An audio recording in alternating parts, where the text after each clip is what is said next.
कौन कहता है आसमान में छेद नहीं हो सकता, एक पत्थर तो दिल से उछालो यारो। इसी कहावत को सच किया था नेपोलियन बोनापार्ट ने, जब उसने बहुत थोड़े से समय में ही लगभग पूरे यूरोप में अपना दबदबा कायम कर लिया था। फ्रांस में सालों तक राज करने वाला बोनापार्ट सिर्फ एक बैटलफील्ड जीनियस ही नहीं, बल्कि वो एक पेंटर, राइटर और जनता का प्यारा शासक भी था। इन्होंने ये साबित कर दिया था कि जंग सिर्फ कद काठी से ही नहीं बल्कि अक्ल से भी जीती जाती है। फ्रांस जैसे छोटे से देश को नेपोलियन ने सिर्फ अपनी बेहतरीन रणनीति से उस वक्त का सबसे बड़ा और ताकतवर एम्पायर बना दिया था। जिस ब्रिटिश एम्पायर ने हम पर 200 सालों तक राज किया, उन्हीं ब्रिटिशर्स पर नेपोलियन अकेले ही भारी पड़े थे। एक तरफ बोनापार्ट हर जंग जीत रहे थे और फ्रांस को समृद्ध बना रहे थे, वहीं दूसरी तरफ उनकी पर्सनल लाइफ उन्हें खोखला कर रही थी। कार्लो बोनापार्ट और मारिया लेटिजिया रेमोलिनो के दूसरे बेटे नेपोलियन का जन्म 15 अगस्त 1769 में कॉर्सिका आइलैंड पर हुआ था। इनके बचपन का नाम नेपोलियो था और ये कुल 8 भाई बहन थे। बोनापार्ट के फादर कार्लो एक लॉयर और रेवोल्यूशनरी थे, जिन्होंने कॉर्सिका की आजादी के लिए फ्रांस के अगेंस्ट चल रहे लड़ाई में साथ दिया था। बट फ्रांस के इन्वेजन के बाद ये लुइस 16 के दरबार में कॉर्सिका के रिप्रेजेंटेटिव के तौर पर शामिल हो गए। कार्लो को कॉर्सिकन नेशनलिस्ट और रेवोल्यूशनरीज ट्रेटर मानते थे, क्योंकि उन्होंने एक समय पर साथ देने के बजाय फ्रेंच गवर्नमेंट के साथ काम करना शुरू कर दिया था। एक तरफ कॉर्सिका के लोग बोनापार्ट को ट्रेटर समझते थे, वहीं दूसरी ओर फ्रांस के लोग बोनापार्ट को हमेशा बाहर वाला समझते रहे। बचपन से बोनापार्ट के मन में ये बात थी कि उन्हें कुछ बड़ा करना है, उन्हें फ्रांस को पावरफुल बनाना है और खुद को साबित करना है, जिससे कि पूरा फ्रांस उन्हें अपना बना ले। 9 साल की उम्र में इन्हें ऑटन के एक रिलीजियस स्कूल में भेज दिया गया, लेकिन यहाँ इनकी मुश्किलें बढ़ने लगी थी। अपने कदकाठी और फ्रेंच लैंग्वेज को सही ढंग से नहीं बोल पाने की वजह से इन्हें स्कूल के बाकी स्टूडेंट्स काफी ज्यादा बुली किया करते थे। सारे बच्चे इन्हें आउटसाइडर बोलकर चिढ़ाते थे और इनके रहन सहन पर भी ताने मारते थे। नेपोलियन इन बातों से काफी दुखी रहता था और हमेशा फ्रेंच सोसाइटी में मैच करने के लिए एफर्ट्स डालता रहता था। फिर भी नेपोलियन ने किसी तरह अपना स्कूल पूरा किया और इसके बाद मिलिट्री ज्वाइन करने के बारे में सोचा, जिसके बाद 1785 में नेपोलियन ब्रियन के मिलिट्री कॉलेज में गए, जहां इन्होंने मिलिट्री ट्रेनिंग ली और फिर पेरिस के मिलिट्री एकेडमी में पढ़ाई की, जहां इन्हें आर्टिलरीज को ऑपरेट करने की ट्रेनिंग दी गई। पर इस बीच इनके फादर की डेथ हो गई। अब एक तरफ फैमिली को सपोर्ट करना था और दूसरी तरफ अपने सपनों को पूरा करने की जिद थी। पर यहाँ फैमिली की रिस्पॉन्सिबिलिटी जीत गई और काफी कम उम्र में उन्होंने फ्रेंच आर्मी में as a second lieutenant join कर लिया। कुछ समय बाद ही फ्रेंच रेवोल्यूशन शुरू हो गया। ऐसे में नेपोलियन ने फ्रेंच रेवोल्यूशन को सपोर्ट किया और जल्दी ही फ्रांस की नई गवर्नमेंट के अंडर फ्रेंच आर्मी को ज्वाइन कर लिया। जैसे ही फ्रांस में मोनार्की खत्म हुई, वैसे ही बाकी के यूरोपियन कंट्रीज फ्रांस पर हमला करने लगी। इसके साथ ही फ्रांस में भी छोटे छोटे ग्रुप्स भी अशांति फैलाने लगे। ऐसे में नेपोलियन ने सिविल अनरेस्ट को सप्रेस किया और फ्रांस में शांति कायम की। इसी दौरान 1794 में नेपोलियन बोनापार्टे को फ्रांस की गवर्नमेंट ने वॉर ऑफ टोलोन में भेज दिया, जहां की जनता फ्रेंच सरकार के बजाय ब्रिटिश गवर्नमेंट चाहती थी। इस वक्त नेपोलियन अपनी आर्टिलरी के कैप्टन थे और इस रिवोल्ट को उन्होंने अपने लिए एक मौके के तौर पर देखा। इस लड़ाई को नेपोलियन ने बड़ी ही बहादुरी और अक्लमंदी के साथ जीत लिया। इस जीत के बाद पूरे फ्रांस में बोनापार्टे का ही बोलबाला था।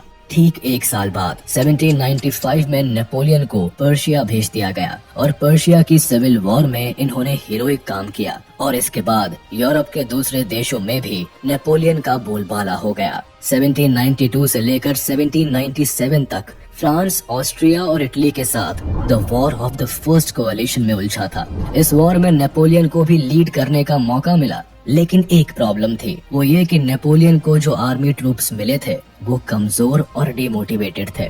ऐसे में उनके साथ युद्ध लड़ना मौत को बुलावा देना था, लेकिन नेपोलियन ये मौका नहीं छोड़ना चाहता था। उसने अपने ट्रूप्स को इकट्ठा किया और उनके साथ घंटों बातें की। वो अपने ट्रूप्स के साथ ही खाता, पीता और उनके साथ सोता और उठता। वो कई बार बहुत ही जोश भरा भाषण देता और अपने ट्रूप्स को एनकरेज करता। नेपोलियन के ऐसे सपोर्टिंग नेचर की वजह से उसकी पूरी सेना नेपोलियन के लिए लॉयल हो गई। वो नेपोलियन के लिए जान देने को भी तैयार थी। ऐसे में नेपोलियन और उसकी आर्मी ने गजब का युद्ध किया और इटली को खदेड़ दिया। इस युद्ध को जीतकर जब नेपोलियन वापस आया तो उसका फ्रांस में भव्य स्वागत हुआ। वो अब फ्रांस का हीरो बन चुका था। पूरी जनता अब नेपोलियन के हाथों में अपने आप को सुरक्षित महसूस कर रही थी। इस वॉर के बाद ही नेपोलियन अपने मेंटर और de facto government of France Paul Barras के यहाँ एक पार्टी में एक लड़की से मिलता है जिसका नाम जोसेफीन था। इन दिनों पॉल जोसेफीन को डेट कर रहा था, लेकिन नेपोलियन जोसेफीन को देखते ही अपना दिल हार बैठा। कुछ वक्त बाद उसने जोसेफीन को प्रपोज कर दिया। इस वक्त नेपोलियन की उम्र 26 साल थी और जोसेफीन की उम्र 32 साल थी। लेकिन फिर भी नेपोलियन ने सारी बातों को किनारे करते हुए 1796 में अपनी शादी रचा ली। अब जोसेफीन फ्रांस के उभरते हीरो की वाइफ थी। अभी भी फ्रांस फर्स्ट कोalition की वॉर में इन्वॉल्व था, जिसमें नेपोलियन इटली को जीत लेता है और वहाँ की जनता के बीच जाकर उन्हें ये भरोसा दिलाता है कि वो उनको क्रूएल मोनार्की से छुटकारा दिलाएगा। इस बात पर नेपोलियन और इसकी आर्मी का इटली में खूब स्वागत होता है। इस जीत के बाद नेपोलियन को फ्रेंच आर्मी का कमांड सौंप दिया जाता है और अब नेपोलियन फ्रेंच आर्मी को लीड करने लगता है। किसी ने नहीं सोचा था कि फ्रेंच आर्मी का एक साधारण सा सोल्जर फ्रेंच आर्मी का हेड बन जाएगा, लेकिन ये तो बस शुरुआत थी। नेपोलियन के सपने तो इससे कहीं ज्यादा बड़े थे। उसे पूरा यूरोप जीतना था और फ्रांस को यूरोप का सबसे बड़ा और ताकतवर एम्पायर बनाना था। एक तरफ नेपोलियन लगातार जीत पर जीत हासिल कर रहा था, वहीं दूसरी तरफ उसके सपने बड़े होते जा रहे थे। उसे अब फ्रांस की गवर्नमेंट को कंट्रोल करना था। इसमें कोई दो राय नहीं कि अब नेपोलियन एक डिक्टेटर की तरह एक्ट करने लगा था, जिसका सबसे बड़ा एग्जाम्पल था इटली विक्ट्री। इटली जीतने के बाद नेपोलियन और इसकी आर्मी ने उसे लूट लिया था। अब नेपोलियन की नजर ब्रिटेन पर थी, जिसके लिए वो इजिप्ट में ब्रिटेन नेवल फोर्स पर अटैक करके वहां से ट्रेडिंग सिस्टम को इन्वेड करना चाहता था। लेकिन इसे ये बात अच्छे से मालूम थी कि ब्रिटेन के नेवल फोर्स को हराना इतना आसान नहीं था। अगर नेपोलियन इजिप्ट में मौजूद नेवल फोर्सेस को हराने में कामयाब हो जाता तो वो अपने अगले प्लान के मुताबिक भारत में मैसूर के राजा टीपू सुल्तान से हाथ मिलाता, जो उस वक्त पर अंग्रेजों के सबसे बड़े दुश्मन में से एक थे। लेकिन ऐसा नहीं हो सका। इसके बाद 1798 में नेपोलियन ने इजिप्ट में आकर कई जंग लड़ी, जिसमें बैटल ऑफ पिरामिड भी शामिल थी। इन सारी लड़ाइयों को जीतने के बाद नेपोलियन को इस बात का पूरा यकीन हो गया था कि अब इजिप्ट में मौजूद ब्रिटिश नेवल को हराने से कोई नहीं रोक सकता। 1799 में अबू कीर के इन्वेजन के दौरान नेपोलियन ने जीत तो हासिल कर ली थी, पर उसकी काफी बड़ी कीमत उन्हें चुकानी पड़ी, क्योंकि कई फ्रेंच सोल्जर्स प्लेग की वजह से अपनी जान से हाथ धो बैठे, जिस वजह से ये बैटल ऑफ नाइल हार गए। ये एक बड़ी वजह बनी जिससे नेपोलियन ना ही इजिप्ट पर कब्जा कर पाया और ना ही ब्रिटिशर्स के नेवल फोर्स को खदेड़ पाया, जिसके कारण उसे खाली हाथ पेरिस लौटना पड़ा। लेकिन फिर भी फ्रांस की जनता ने नेपोलियन को अपना हीरो ही माना।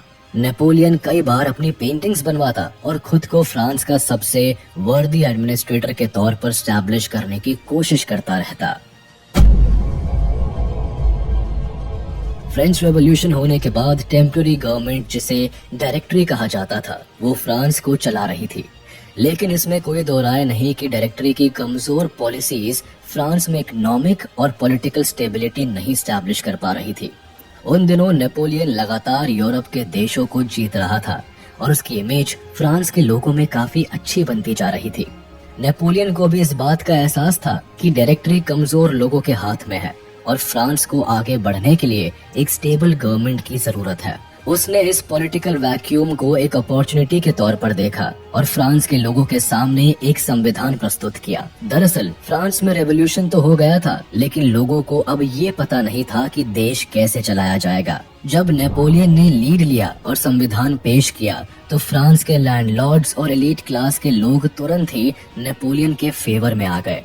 नेपोलियन ने फ्रेंच रेवोल्यूशन में देखा था कि चर्च और रॉयल्टी से जमीनें और प्रॉपर्टीज छीन ली गई थी, जिन्हें लैंडलॉर्ड्स और पूंजीपतियों ने खरीदा था। अब ये लैंडलॉर्ड्स इस डर में जी रहे थे कि जब भी अब मोनार्क स्टैब्लिश होगा तो फिर से कहीं उनकी जमीनें उनसे न छीन ली जाए। नेपोलियन ने इस डर को भांप लिया था, इसीलिए उसने अपने संविधान में लिखा कि अगर फ्रांस की जनता नेपोलियन को एक एम्परर के तौर पर अपनाती है तो जमींदारों को उनकी जमीन और प्रॉपर्टी पर पूरा हक मिलेगा और वो अपनी प्रॉपर्टी के मालिक बने रहेंगे।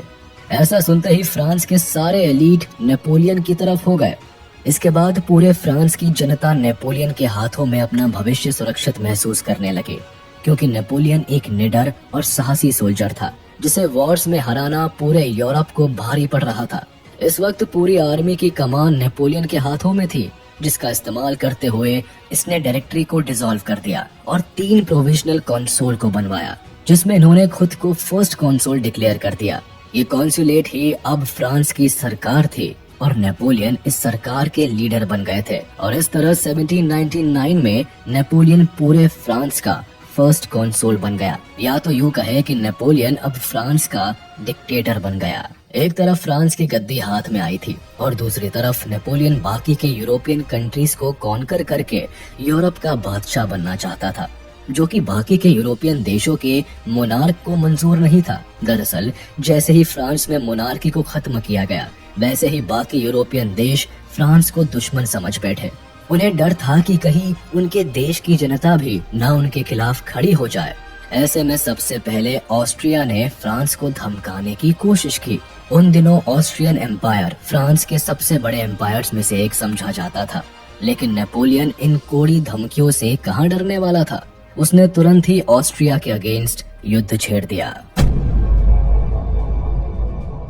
नेपोलियन के सत्ता में आते ही सभी देश फ्रांस को हराने में लगे रहे, मगर नेपोलियन की स्ट्रैटेजीज के सामने किसी का भी टिकना नामुमकिन साबित हुआ। इनकी लड़ाई दोबारा से ऑस्ट्रिया से 1805 में हुई। इससे नेपोलियन ने अपने 40,000 सैनिकों के साथ ऑस्ट्रिया पर अटैक कर दिया। इस युद्ध से ऑस्ट्रिया को काफी नुकसान पहुंचा और उसे हार का सामना करना पड़ा, लेकिन ऑस्ट्रिया फिर भी फ्रांस के खिलाफ साजिशों के जाल बुनने से बाज नहीं आया। ये देश बार बार दूसरे देशों के साथ अलायंस बनाकर फ्रांस पर अटैक करने की कोशिश में लगा रहा। फर्स्ट कॉन्सुल की ताकत हाथ में आते ही नेपोलियन बोनापार्ट ने फ्रांस की सिचुएशन को बदलना शुरू कर दिया। इस वक्त तक नेपोलियन ने कई कंट्रीज को अपने अंडर कर लिया था, साथ ही साथ ब्रिटेन के साथ एक पीस ट्रीटी पर भी साइन किया। लेकिन नेपोलियन को ये बात अच्छे से पता थी कि ब्रिटेन आने वाले समय में हमला जरूर कर सकता है। 1803 से नेपोलियन ने यूरोप के बाकी देशों के खिलाफ कई जंगें लड़ी, जो अलायंस बनाकर फ्रांस पर हमला कर रहे थे। ये सब देश नेपोलियन की नॉन स्टॉप विक्ट्रीज से परेशान थे। इन्हें लगता था कि अगर नेपोलियन को नहीं रोका तो जल्द ही ये वो पूरे यूरोप का डिक्टेटर बन जाएगा।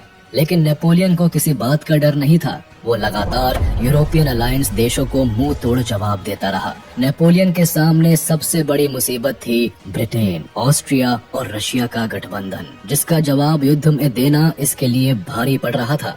इसी दौरान 1805 में बैटल ऑफ ट्राफलगार हुई। नेपोलियन हमेशा से ही ब्रिटिश को हराना चाहता था, इसीलिए फ्रेंच और स्पेनिश आर्मी ने मिलकर ब्रिटिश नेवल आर्मी पर अटैक करने का प्लान बनाया। ब्रिटिश नेवल फोर्सेस उन दिनों विश्व की सबसे मजबूत और स्ट्रेटेजिक सेना मानी जाती थी, जिसे हराना किसी के बस में नहीं था। लेकिन नेपोलियन ने उन्हें अटलांटिक ओशन में स्पेन के पास केप ट्राफलगार में घेर लिया और यहाँ ब्रिटिश नेवल फोर्सेस और फ्रेंच कोalition फोर्सेस के बीच घमासान युद्ध हुआ। लेकिन इसमें ब्रिटिश आर्मी की जीत हो जाती है। इस युद्ध को वॉर ऑफ द थर्ड कोalition नाम दिया गया, जिसमें नेपोलियन को एक बार फिर से ब्रिटिश से नाकामयाबी मिली। Napoleon war of the third coalition युद्ध में उलझा हुआ था और इसी बात का फायदा उठाते हुए 1805 में रशियन और ऑस्ट्रियन एम्पायर ने भी फ्रांस पर एक साथ हमला बोल दिया था। उनको लगा था कि नेपोलियन इस युद्ध में हार जाएगा, लेकिन ऐसा नहीं हुआ। नेपोलियन ने सीधा जर्मनी का रुख किया और वहां से अपनी आर्मी को डिवाइड करते हुए ऑस्ट्रियन और रशियन आर्मीज का मुकाबला किया। इसी वक्त वर्ल्ड फेमस बैटल ऑफ ऑस्टरलिट्ज हुई, जिसमें नेपोलियन ने रशिया और ऑस्ट्रिया दोनों को एक साथ हरा दिया। इसके बाद ऑस्ट्रिया ने तुरंत ही फ्रांस के साथ ट्रीटी ऑफ प्रेसबर्ग साइन करके शांति समझौता कर लिया और वियना को नेपोलियन को सौंप दिया। उन दिनों ऑस्ट्रियन एम्पायर यूरोप के सबसे पावरफुल एम्पायर्स में गिना जाता था और जैसे ही रशिया और ऑस्ट्रिया को नेपोलियन ने हराया, वैसे ही नेपोलियन पूरे यूरोप का सबसे बड़ा योद्धा और पावरफुल एडमिनिस्ट्रेटर के तौर पर स्टैब्लिश हो गया। 1810 आते आते नेपोलियन ने कई देशों को अपनी मुट्ठी में कर लिया था, लेकिन ब्रिटिश से नेपोलियन की रेवेलरी अभी भी खत्म नहीं हुई थी। 1810 आते आते नेपोलियन जोसेफिन की हरकतों से परेशान हो गया और जोसेफिन से डिवोर्स ले लिया। दरअसल जोसेफिन भले ही नेपोलियन की पत्नी रही हो, लेकिन जब भी नेपोलियन युद्ध के दौरान पेरिस से बाहर रहता, तब नेपोलियन की वाइफ फ्रेंच सोसाइटी के दूसरे मर्दों के साथ गलत संबंध रखती थी। नेपोलियन अपनी पत्नी से बेहद प्यार करता था, लेकिन बीतते वक्त के साथ नेपोलियन ने भी जोसेफिन का असली चेहरा देखा और 1810 में उससे तलाक ले लिया। जोसेफिन से तलाक लेने के बाद नेपोलियन उदास रहने लगा। उसे ना तो जोसेफिन से सच्चा प्यार मिला था और ना ही गद्दी का वारिस मिला था। इसीलिए उसने 1810 में ऑस्ट्रिया के एक शाही परिवार की लड़की मैरी लुइस से दूसरी शादी कर ली। शुरुआत में तो नेपोलियन ने मैरी लुइस से शादी सिर्फ एक वारिस पाने के लिए की थी, लेकिन धीरे धीरे वो मैरी लुइस से बहुत प्यार करने लगा। 1811 में मैरी लुइस ने एक बेटे को जन्म दिया जिसका नाम Napoleon François Joseph Charles Bonaparte था। मैरी से शादी करने के बावजूद नेपोलियन हमेशा ही जोसेफिन से संबंध रखता और उसके मरने तक एम्प्रेस ऑफ फ्रांस का टाइटल भी जोसेफिन का ही रहा। नेपोलियन को फ्रांस के इकोनॉमी को बूस्ट करना था और इंडियन ओशन में ब्रिटेन के वर्चस्व को खत्म करना था। अब तक फ्रांस के कब्जे में सिर्फ मॉरिशियस आइलैंड ही रह गया था, जिसे बेस बनाकर नेपोलियन हमेशा ही ब्रिटेन से युद्ध करता था। ऐसे में नेपोलियन ने एक बार फिर अपना ध्यान ब्रिटेन की तरफ किया। इस बार इन्होंने पहले ही यूरोप के कई सी पोर्ट्स को इन्वेड कर लिया ताकि इन स्टेट्स को इकोनॉमिकली कमजोर कर दिया जाए और ब्रिटेन को टारगेट करना आसान हो जाए। फ्रांस ने मॉरिशियस में अपनी हेवी आर्मी लगा दी ताकि ब्रिटेन का इंडियन और दूसरी कॉलोनीज से कनेक्शन काट दिया जाए और बीच समुद्र में ब्रिटेन को हराया जा सके। इससे न केवल ब्रिटेन आर्थिक तौर पर कमजोर होता, बल्कि इंडियन ओशन पर इकलौता कब्जा हो जाने से फ्रांस को कई बेनिफिट्स मिल सकते थे। अब मॉरिशियस पोर्ट को अपना बेस बनाकर फ्रांस ने ब्रिटिश शिप्स के खिलाफ युद्ध छेड़ दिया। इस युद्ध का नाम बैटल ऑफ ग्रैंड पोर्ट था, जिसमें पहले तो फ्रांस जीत जाता है, लेकिन जल्दी ही ब्रिटेन की नेवल शिप्स आकर फ्रांस को इस युद्ध में घेर लेती है और फ्रांस की हार हो जाती है।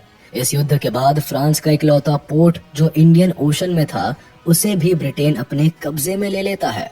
लगातार हुई इन हारों से नेपोलियन और उनकी सेना आहत हो जाती है।